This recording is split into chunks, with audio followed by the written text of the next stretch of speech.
So she picks this up off of Rolo. Rolo runs The around dog. with things in his mouth. So she has now to do she it. does this. Yep. Like a dog. Yeah. Okay, yeah, right. Back sure. to the keys. The daddy's keys. Yeah. But yeah, Love Island's been popping off recently. We've been enjoying that. So the catch-up mission is on. Mm-hmm. Who's your favourite Love Island contestant ever? I actually, from OG series, like, I don't think she's overly exciting now. Cara Delehoyd. Oh, yeah, no, she's cool, though. I think she's Who's stunning. She the guy that she's with, he's cool as well. Yeah. There was a really cute... He's not cool enough to remember. There's a really cute couple from that as well. Camille? Oh, yeah, Camilla and Jamie. They're really cute and they've got a family now. Yeah. They're like one of the success stories cute. out of that. Yeah, they're super cute. So, they was a wholesome couple. But a favourite, I think Atwood. Atwood series. I just think she's That's funny. why that was the same series with Chris. Yeah, I feel like if I was to go on in her time, it would be the same level of like chaos. That season was like... goated. That was a so goated many season. moments from that. Yeah. And yeah, even Kevin, that was all right. Kevin's funny in that. He's funny. Yeah. So few good people. It was before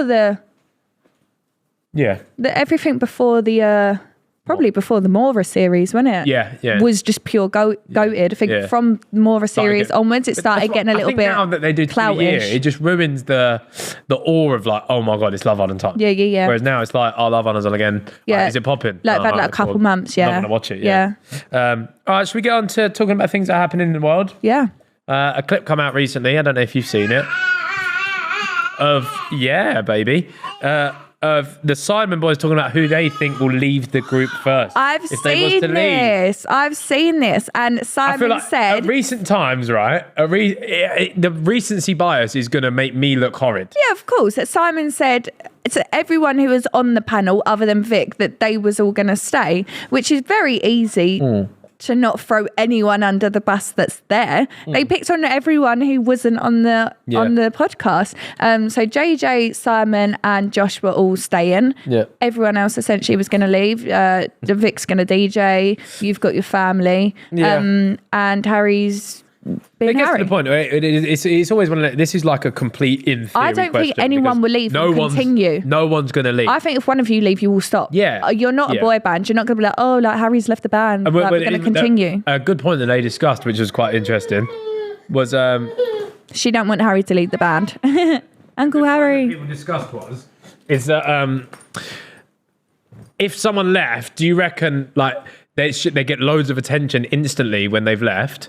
And they'd be like, oh my God, say like me. Ethan's left. Oh, what's she going to do? And then say, I made like a load of videos. They probably pop. But then I think because you aren't now You'll Ethan decline, you'd fall off. Yeah, of course you would. But yeah, I don't think anyone's going to leave ever. No, I don't think any of you are on a bad foot enough to just ever stop working anyway. Like risk to reward. I'm not being funny. I think you all know there's rewards in staying. No, exactly. There's None of you are just going to be like, oh, actually, I don't want this life anymore. Bye. Yeah. Because everyone in the comments are, oh, they've got enough. Like, he can leave. Okay, cool. What about all the businesses that you've started? Yeah, I was gonna say, like, there's more.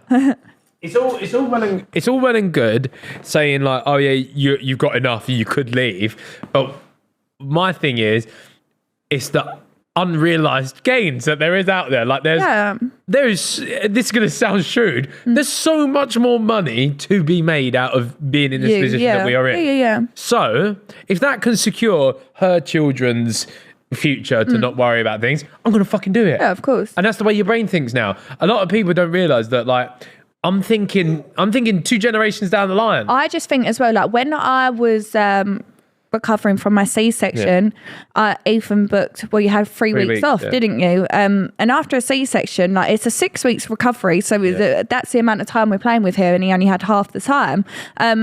You was itching to do something, like helping me with my recovery, just with like your mind. I don't think you could be apart from work. No. Like genuinely, I think your brain, you have to stay ticking. Like you need something to do. You're not the type to just find peace in whatever you're doing. You're not just going to be like, oh, I'm going to go do this and enjoy it. The boys, you need to be stimulated. Message the boys whilst I was helping, because I was helping you do a lot, like around the house, getting you up and about and that, doing all sorts, washing, whatever. I was doing all that, but then in the time that once I'd done the jobs or whatever, and you was laying with the baby or whatever, like I messaged the boys. I said, "Is there like any like admin work that I could do back end, like to feel like I'm still contributing?" Because that's one thing where like we share everything equally.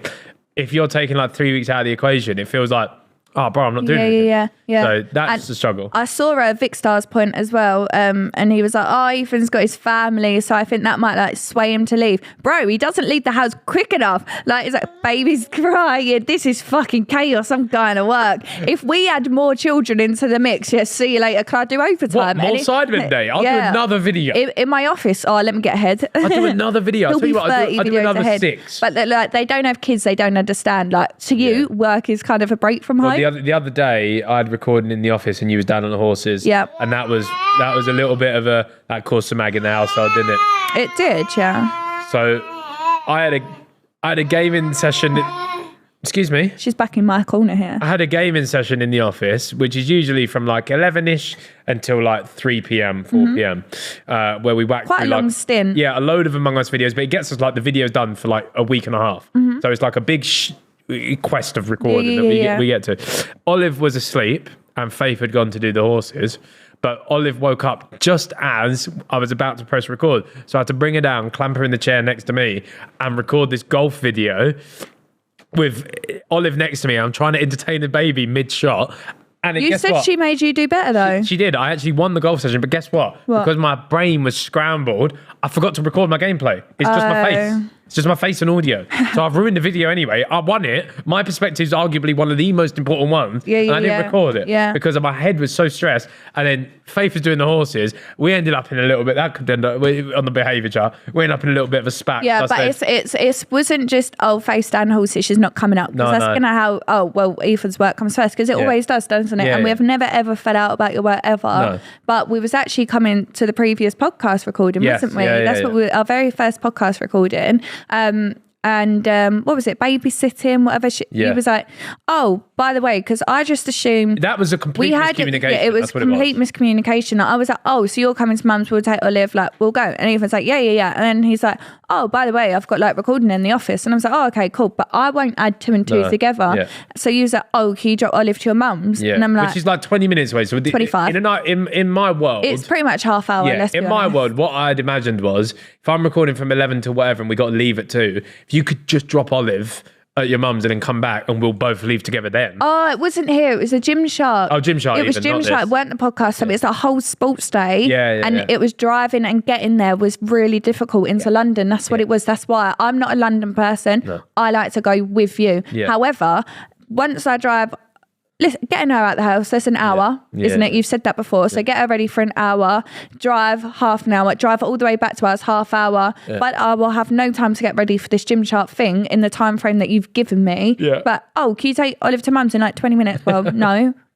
What the hell? Yeah. Oh, I've got filming. Well, where did this come from? Yeah. So that's why it was all like a bit of an misunderstanding. But then half hour back and then 15 minutes to the train station. Have the whole day of not eating. Again, that was a miscommunication. And we just had a horrible day. But then after the sports day, you got to come all the way back, get the car, go get the baby, travel. I would have done about 4 hours travelling in one day just to drop Olive.